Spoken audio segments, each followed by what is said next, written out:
కార్తీక మాసం చివరి సోమవారం సందర్భంగా ఓదూరి నాగేశ్వరరావు దంపతులు గొల్లప్రోలు మండలం చేబ్రోలు గ్రామంలో శ్రీ పర్వతవర్ధిని సమేత రామలింగేశ్వర స్వామి ఆలయానికి వచ్చే భక్తులకు భారీ అన్న సంతర్పణ ఏర్పాట్లు చేశారు. ఈ సందర్భంగా పిఠాపురం నియోజకవర్గం ఫైర్మ్యాన్ కమిటీలో సభ్యునిగా నియమితులైన ఓదూరి కిషోర్ మీడియాతో మాట్లాడారు. జనసేన పార్టీ అధినేత ఏపీ ఉప ముఖ్యమంత్రి పవన్ కళ్యాణ్ కు నియోజకవర్గ ప్రజలకు శివుని ఆశీస్సులు ఎల్లవేళలా ఉండాలని కోరారు.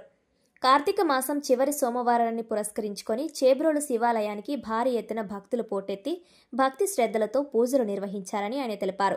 ఆలయానికి విచ్చేసిన సుమారు 15,000 మంది భక్తులకు భోజన సదుపాయం కల్పించినట్లు తెలిపారు. పిఠాపురం నియోజకవర్గ ప్రజలకు జనసేన కార్యకర్తలకు నిరంతరం అందుబాటులో ఉంటానని ఆయన హామీ ఇచ్చారు. అందరికీ నమస్కారం అండి. ఈరోజు మన కాకినాడ జిల్లా పిఠాపురం నియోజకవర్గం గొల్లప్రోలు మండలం చేబ్రోలు గ్రామంలో శ్రీ పర్వతవర్ధిని సమేత రామలింగేశ్వర స్వామి ఆలయం దగ్గర గత 4 సంవత్సరాల నుంచి కూడా అన్నదాన కార్యక్రమం జరుగుతున్నాయండి.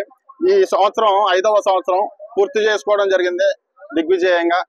ఇది మా స్ఫూర్తి ఏంటంటే మా జనసేన అధ్యక్షులు పవన్ కళ్యాణ్ గారు, అలానే మన రాష్ట్ర డిప్యూటీ సీఎం అన్న పవన్ కళ్యాణ్ గారిని స్ఫూర్తిగా తీసుకుని ఇలాంటి సేవా కార్యక్రమాలు మరెన్నో జరుపుకోవాలని కోరుకుంటున్నాం. ముఖ్యంగా ఇంత సేవా కార్యక్రమాలు చేయడానికి మా కుటుంబ సభ్యులు, మా నాన్నగారు, మా మమ్మీ, అలానే మా కుటుంబ సభ్యులు, మా తమ్ముడు, అన్నయ్య, వీళ్ళందరి సహకారంతో పాటు వీళ్ళ సహకారం ఎంత ఉందో అలానే మా గ్రామస్తులు, గ్రామ పెద్దలు, అలానే ముఖ్యంగా యువత వీళ్ళందరూ కూడా ఈ కార్యక్రమం చేయాలని సుమారుగా ఈ రోజు ఒక 250 మంది ఇక్కడ వచ్చి స్వచ్ఛందంగా ఈ సేవా కార్యక్రమాలు చేయడం జరుగుతుంది. సుమారుగా ఈ రోజు 15,000 మంది పైగా భక్తులు రావడం, అన్నప్రసాదం స్వీకరించడం జరిగింది.